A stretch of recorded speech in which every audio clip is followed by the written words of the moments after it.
Hi guys, welcome to my YouTube channel TOBI'S Books, and this week we're going to kick off with reviewing 10 books on finances. The reason why I'm starting off with finances is because it's an area in each and every one of our lives where we've been challenged. I've found myself in debt and I've also gone out of debt, and I've saved money. And it's one of the areas which I realize is a stumbling block or a challenge throughout people's lives. And what I want to do is review the best books in this area and think, the people who are wealthy, what are they doing that the people who are not wealthy doing? And I want to challenge us to have this mindset, and not only to have the mindset, but to put into action what these books are saying.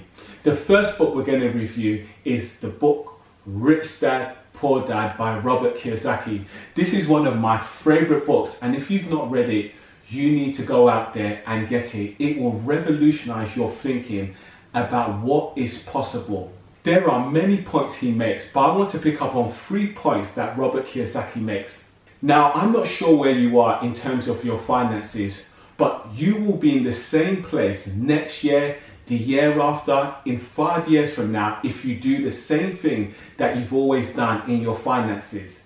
And the reason why I'm reviewing this book is to challenge you with the concepts and ideas so that we can do something different in our finances to get to a different destination. One of the points Robert Kiyosaki makes in his book is that we need to develop our financial literacy. What do I mean by financial literacy?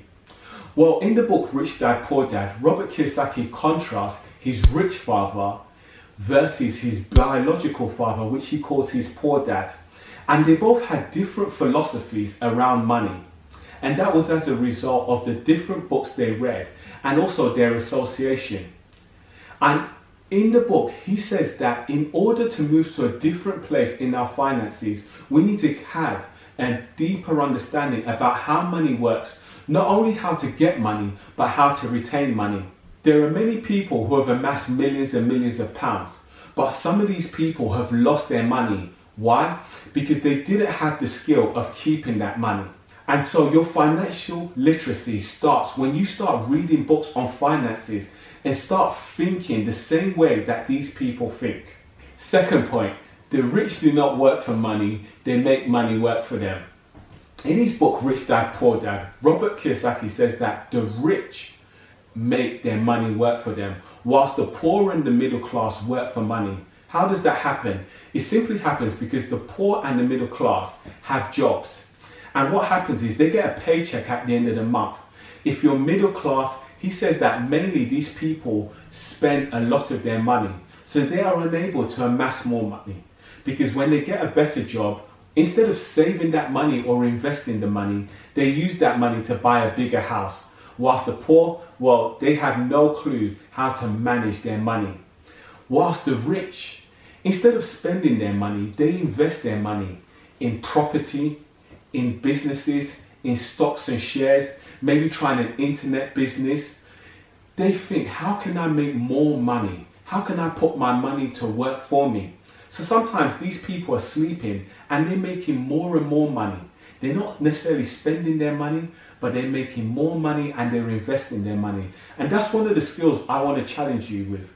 What are you doing with the money that comes at the end of the month? This is one of the things I changed in my life after reading this book. Usually when I was paid at the end of the month, I would automatically start using the money to pay all my bills. Once I read this book, I changed my philosophy of thinking. I put 10% away every month, because I want it to grow, because opportunities are always out there, and I know an opportunity is going to come my way where the money which I'm investing and also saving, I will be able to use it to amass more money. The third and the final point is called Mind Your Own Business. I remember watching an episode of Fresh Prince of Bel-Air where Will Smith says to one of the characters, like, back up, mind your business, that's all, mind your business. And I want to ask you, are you minding your own business? What do I mean by that? Many of us have a 9-to-5 job and we work. But once we get back home, some people, they just watch TV, they sit in front of a box and they allow the box to control them. Whilst other people are going to work on future plans and ambitions, they've set goals and targets for their lives and they start working on those targets. And I want to know, what have you set for yourself? Have you got goals? Do you have dreams? Do you have ambitions? And if you do, are you working on those ambitions? At the moment, I'm currently working on starting my own business. I'm not going to tell you what business it is, but I'm working on it. And once it gets underway, I'm going to show you what I've been doing. I want to challenge you, mind your own business. Don't worry about what other people are doing. Other people are going to carry on doing what they're doing. But what are you going to do? What are you going to do to change and transform your life? It begins with minding your own business and setting goals and targets with yourself. Hey guys, thank you for tuning in to my first video on YouTube. I'm super excited. Please make sure you like, comment and subscribe. And remember to hit the bell for the next video. I look forward to seeing you next week.